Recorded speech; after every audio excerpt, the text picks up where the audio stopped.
It's time to rest now. Let your shoulders drop. Feel the weight of the day sliding off like water. Close your eyes gently. There's no need to hold anything anymore. Just listen to the sound of stillness, the gentle hush of night, a soft breeze weaving through the curtains, whisper of leaves outside your window. Can you hear it? A rhythm in the silence, a lullaby hidden in ordinary things. Let's sink into that now. Let the warmth of blankets tug around you like a hug from someone who's never rushed. You are safe. You are held. You are exactly where you need to be. Now, take a slow, steady breath in and out, and again in and out. Our story tonight begins in a small home with thin walls and thick love. It is winter. Outside, the wind dances with the laundry line and taps gently on the window panes like a polite visitor. Inside, the air is warmer, not from a heater or a fire, but from a woman's song.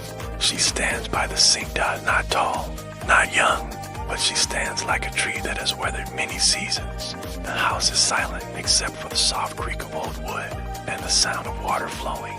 Not loud, just a trickle, like a stream too tired to run. The dishes are already clean, but she washes them anyway, one by one. She picks up a plate with her wrinkled fingers, holds it like it holds something precious. Though there's no food on it, there hasn't been for a while. Still, she presses her thumb along the edges, rinses it gently under the cool water. Clink, she places it down. The sound is not empty. It rings like a soft bell in a church no one visits anymore. It echoes, the clink of hunger, the clink of faith. Another dish, another rinse, another quiet prayer tucked into the movement of her hands.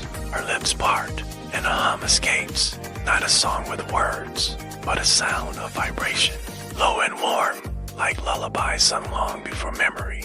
Like songs mothers hum when their throats are too tired to speak.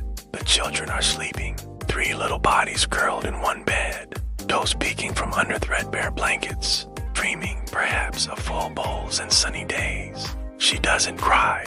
She never does. Instead, she hums and washes and hums again. Because this is her ritual.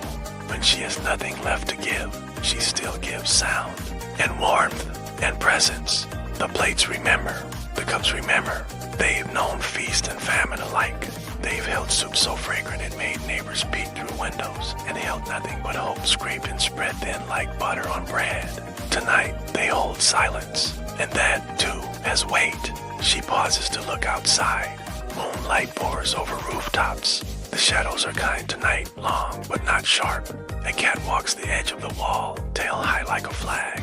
And somewhere far off, a dog barks, not in anger, just conversation. She smiles barely, then dips her hands back into the water. It's colder now. Her skin is red from it, but she doesn't flinch. She is not a woman who complains. She is a woman who sings, even if it's only to herself, even if no one hears. The hum rises, it lilts, it wavers like candlelight. The plates clink, the faucet whispers, and the house listens. This is a song only nighttime knows, a song stitched together with repetition and resilience. She speaks now, softly, barely louder than a hush of water. Tomorrow, she says, maybe someone brings potatoes, or rice, or bread. She's not asking. She's planting the words like seeds. Into the dark, into the quiet, into the sink. Her children won't know about tonight, about how long she stood, how her knees ached, how she washed emptiness until it glowed. But one day, they'll remember the song. Not the melody, no, but the feeling, the rhythm of her strength, the music of not giving up. And when they are older and nights feel heavy, they'll hear it again. In the hush of dishwater, in the echo of ceramic, in the way quiet can sometimes sing louder than drums. She finishes, turns off the tap. The water drips, tick, tick, tick, like the heartbeat of the house still holding on. She dries her hands, smooths her apron, looks at the clean plate stacked high, still empty. But waiting and hope, strange as it is, sometimes wears the shape of a bowl waiting to be filled. She kisses the tips of her fingers, touches them to each child's forehead, whispers sleep full, my loves, even if the bellies are not. She lies down beside them, not above, not apart, but with. And the last sound before sleep is not a sigh, not a groan, but the tail end of a hum, that gentle song of empty plates, and in that hum there is peace. is strength, there is the promise of tomorrow. SHH, let yourself drift now. With the rhythm of the plates, the hush of her hands, the lull of her heart. Sleep, and let the song carry you all the way into morning. MMM, yes, you're still here, floating just beneath the surface of sleep. Let's stay in this quiet place a little longer. Let your breath settle. Let your thoughts soften like dough resting before it rises. There's nothing you need to do, nothing at all. Just listen and feel how stillness can hold you like arms. Let's return now. Our story continues. In the soft breath between midnight and dawn, the small house sighs in its bones. Wooden beams creak softly in their sleep. A kettle long since cooled gives a final tap-tap as it settles. The mother, still in her patched shawl, still smelling faintly of dishwater and soap, sleeps beside her children. Her body curves like a question mark, arms curled around her youngest child's small back. But even in rest, she listens to the wind brushing against the roof, to the low groan of cold pipes, to dreams shifting quietly in the tiny chests that rise and fall beside her. In her sleep, she dreams too, not of palaces or riches, but of simmering lentils, the smell of garlic warming in a pan, crackle of oil as dough hits it, puffing into soft golden bread. In her dream, she hums again, and the food hums back, singing to her, promising, comforting, feeding not just a body, but something deeper. It is morning now. Then gray light peeks through the window like a shy visitor. The mother wakes before it fully arrives. She always does. Her joints resist at first, knees stiff, back sore, but her hands move with memory. She lays the plates out again, still empty, but this time not to wash. She just looks at them. Each plate has a story. That one cracked on the edge was the first she bought after marriage. That bowl, faintly chipped, once held warm milk for a feverish child. And the large tin one, the one with the faded painted rim, was passed down from her own mother, who too hummed while washing dishes at night. These plates have known both plenty and lack, but they have always been used, always been held. There is something holy about that. She traces her fingers around them, whispers soon, not because she knows for sure, but because the word itself tastes like hope. The children begin to stir. Feet shuffle under the blankets. A small sneeze, a yawn, a giggle. Mama, says the eldest, I dreamed of soup. Me too, says the youngest, rubbing sleep from his eyes. Did it have potatoes? No, says the middle child. Mine had stars in it. The mother smiles. Soup with stars, why not? She hugs them one by one, their bodies warm against her chilled hands. There is no breakfast today, only boiled water with a pinch of salt. But she pours it into mugs carefully as if serving something fine.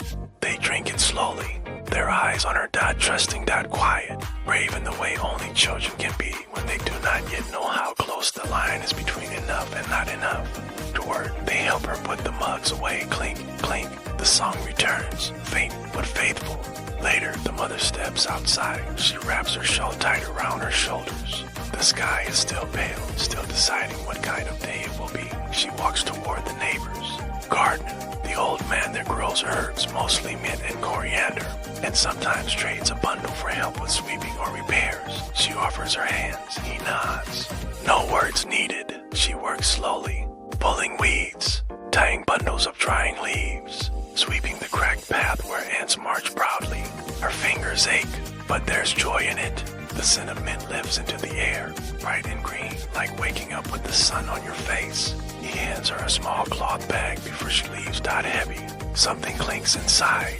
When she gets home, she opens it carefully. 2 small potatoes, a sprig of coriander, a piece of dried lemon, and a coin, enough for rice. She sets the potatoes on the counter as if placing treasure on an altar. Her children gather around, wide-eyed. A feast is coming. Maybe not big, but enough. Enough is a powerful word. Pot goes on the stove. Water boils. The coriander is chopped, releasing its bright perfume. Potatoes go in, diced small to stretch further. She hums again, a different melody this time, lighter, sweeter. The spoon taps the side of the pot, a new rhythm joining the song. Evening comes, and with it warmth, not just from the food, but from the togetherness of it. 4 bowls, 4 hands, 4 mouths, 4 hearts made full with little. The plates are not empty tonight. As the children sleep once more, bellies full, dreams moments after, she washes the dishes again.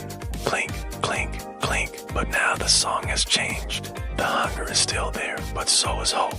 Oh, rising like steam from a simmering pot. Oh, poured gently into bowls. Hope that hums in the night. Because sometimes the quietest songs are the strongest. And sometimes an empty plate becomes a promise. A lullaby, a prayer, a mother's vow. So let the rhythm hold you now. The clink of kindness, the hush of survival, the breath between longing and having. And let it carry you once more into rest, into warmth, into peace. Sleep, sleep full. Even if your plate is not. Because tonight the song of empty plates has filled the silence with love.